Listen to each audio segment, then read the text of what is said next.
I think it is important to document yourself or to study yourself in whatever shape or form that comes in, whether it's journaling, writing a diary, or recording a video like I am now, or even just looking at yourself through a security camera or something like that.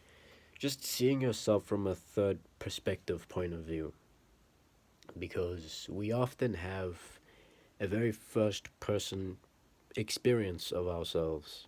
We're the main character of our story, and that's the way we see ourselves often. And many times we don't realize how we come across to other people, how our mannerisms, our body language, or just even our body, you know, and studying yourself, you'll be able to see things.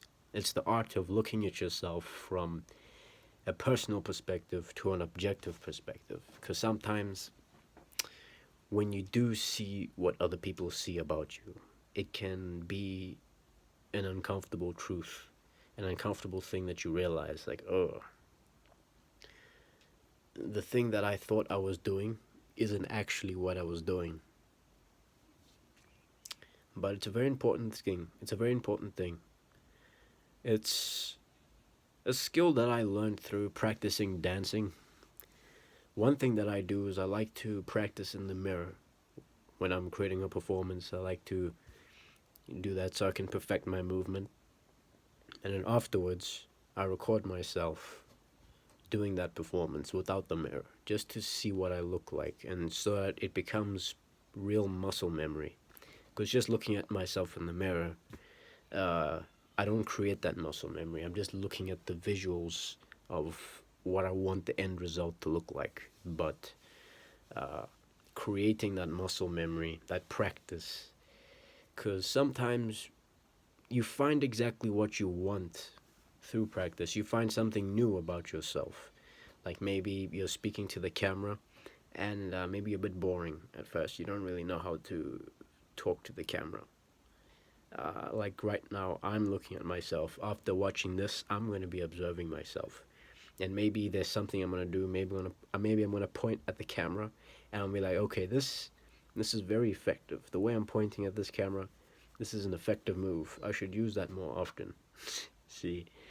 Or that negative part of your brain, that part of yourself that is often talking down to you, you'll be able to use that voice as a tool instead of an enemy. You can listen to the right part of your brain. Okay, Mr. Right, what do you have to say about this? What's your opinion on this subject? Um, it's kind of pathetic, man. I don't know. I don't think it's gonna work. Okay, Mr. Left, what do you think about this? I think there's a shot. Why don't we try? Why don't we try that thing there? Okay, Mr. Right, what do you think about this? I think it's a bit delusional. And then there's you.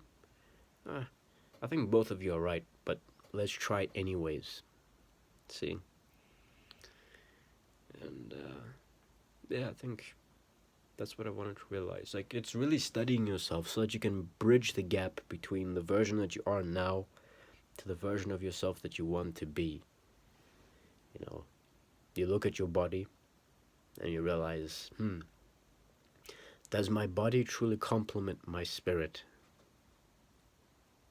Does the way I hold myself, my body language, does it complement my spirit? And that's exactly what I'm going to be doing with this video. The way I'm speaking, my facial expressions, my body language. Should I use my hands more often?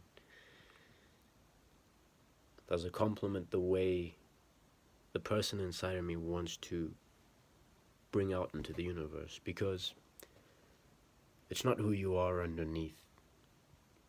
It's what you do that defines you. Enough said. Alright, goodbye.